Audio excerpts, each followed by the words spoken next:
E aí, beleza? Lendo a palavra bíblica, Evangelho segundo nos escreveu Lucas, capítulo 23. Senhor Deus e Pai, continua conosco, a nos abençoar, nos proteger, nos dirigir, nos dar a Tua maravilhosa graça e misericórdia que se renova a cada manhã.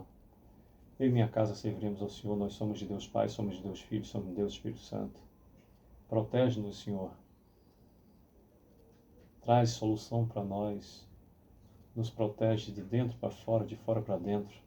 Em tudo, no que fomos, somos e seremos, no que tivemos, temos e viemos a ter, no nosso lar, nos nossos bens. Antes de mais nada, na nossa fé diante de Ti, com a paz que excede a todo entendimento, a segurança, a confiança, a felicidade de ser Teu. Eu e minha casa serviremos ao Senhor. Te amamos e agradecemos só ao Senhor. Bem, temos no capítulo 23, 56 versículos, eu lerei de um modo dinâmico e recomendo a leitura com mais reflexão.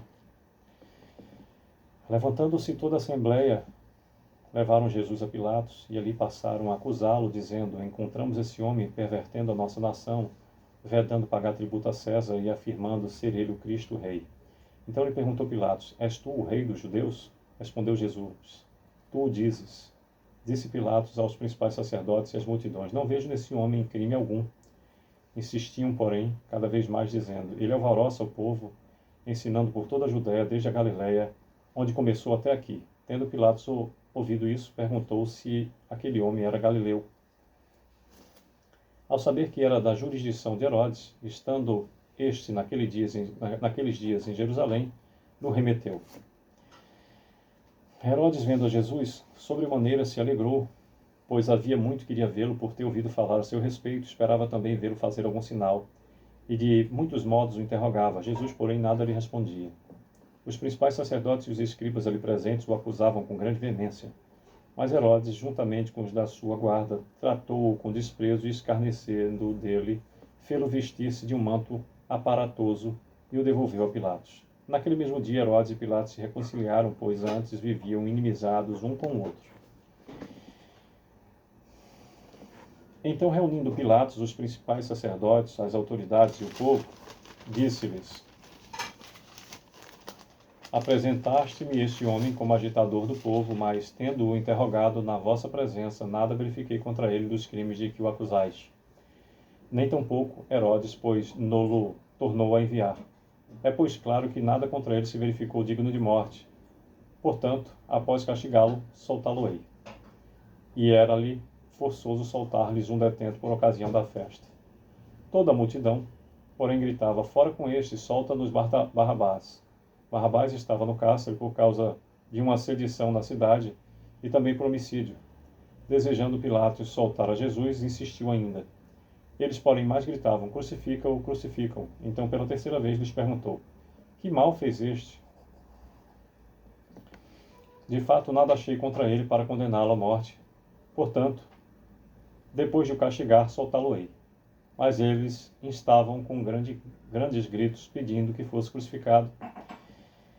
E o seu clamor prevaleceu. Então Pilatos decidiu atender-lhe o pedido. Soltou aquele que estava encarcerado por causa da sedição e do homicídio, a quem eles pediam, e quanto a Jesus, entregou-o à vontade deles.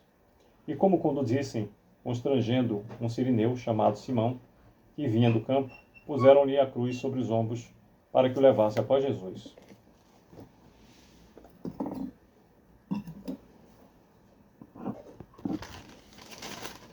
Seguia-o numerosa multidão de povo, e também mulheres que batiam no peito e o lamentavam. Porém Jesus, voltando-se para elas, disse: filhas de Jerusalém, não choreis por mim, chorai antes por vós mesmas e por vossos filhos, porque dias virão em que se dirá: bem-aventuradas as estéreis que não geraram, nem amamentaram. Nesses dias dirão aos montes: cai sobre nós, e aos outeiros: cobre-nos, porque se em lenho verde fazem isso, e será no lenho seco. E também eram levados 2 outros que eram malfeitores para serem executados com ele. Quando chegaram ao lugar chamado Calvário, ali o crucificaram, bem como aos malfeitores, um à direita, outro à esquerda. Contudo, Jesus dizia: Pai, perdoa-lhes, porque não sabem o que fazem. Então, repartindo as vestes dele, lançaram sortes. O povo estava ali e a tudo observava. Também as autoridades zombavam e diziam: salvou os outros, a si mesmo se salve, se é de fato o Cristo de Deus, o escolhido. Igualmente os soldados o escarneciam e, aproximando-se, trouxeram-lhe vinagre, dizendo: se tu és o rei dos judeus, salva-te a ti mesmo. Também sobre ele estava esta epígrafe, em letras gregas, romanas e hebraicas: este é o rei dos judeus.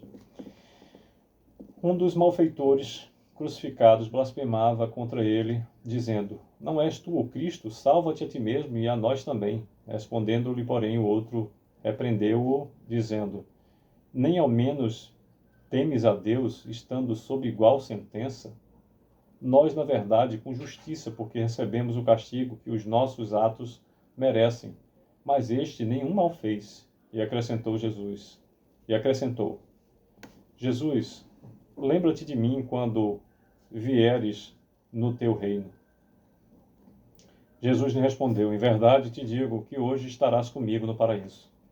Já era quase a hora sexta, e escurecendo-se o sol, houve trevas sobre toda a terra até a hora nona, e rasgou-se pelo meio o véu do santuário. Então Jesus clamou em alta voz: Pai, nas tuas mãos entrego o meu espírito. E dito isso, expirou.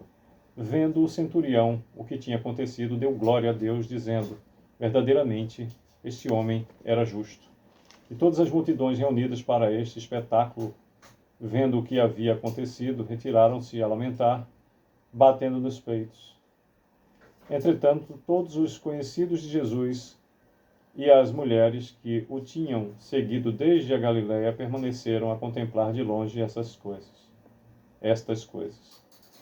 E eis que certo homem chamado José, membro do Sinédrio, homem bom e justo, que não tinha concordado com o desígnio e ação dos outros, natural de Arimateia, cidade dos judeus, e que esperava o reino de Deus, tendo procurado a Pilatos, pediu-lhe o corpo de Jesus, e tirando-o do madeiro, envolveu-o num lençol de linho e o depositou num túmulo aberto em rocha, onde ainda ninguém havia sido sepultado. Era o dia da preparação e começava o sábado. As mulheres que tinham vindo da Galiléia com Jesus, seguindo, viram o túmulo e como o corpo fora ali depositado.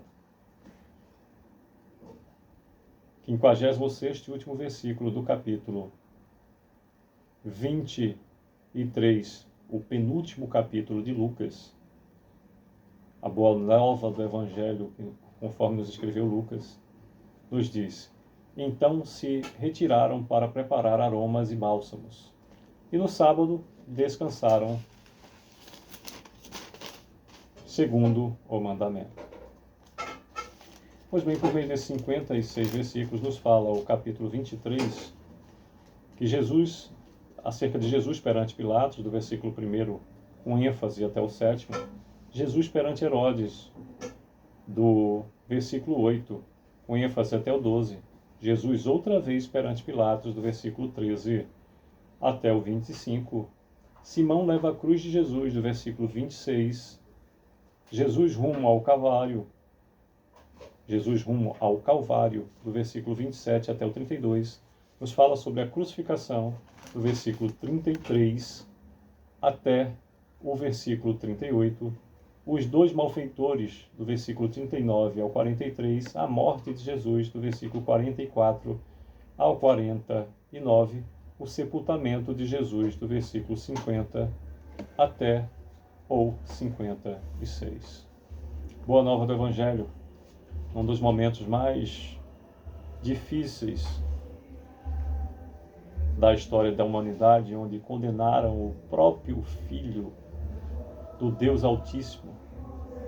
Deus, Filho, eu sou. Por meio da crucificação, ceifaram a vida daquele que após 3 dias ressuscitaria, sendo o que é. Aquele a quem devemos a nossa remissão e o perdão dos nossos pecados e a vida eterna. E em Cristo Jesus temos. Sucesso. Deus a todos abençoe.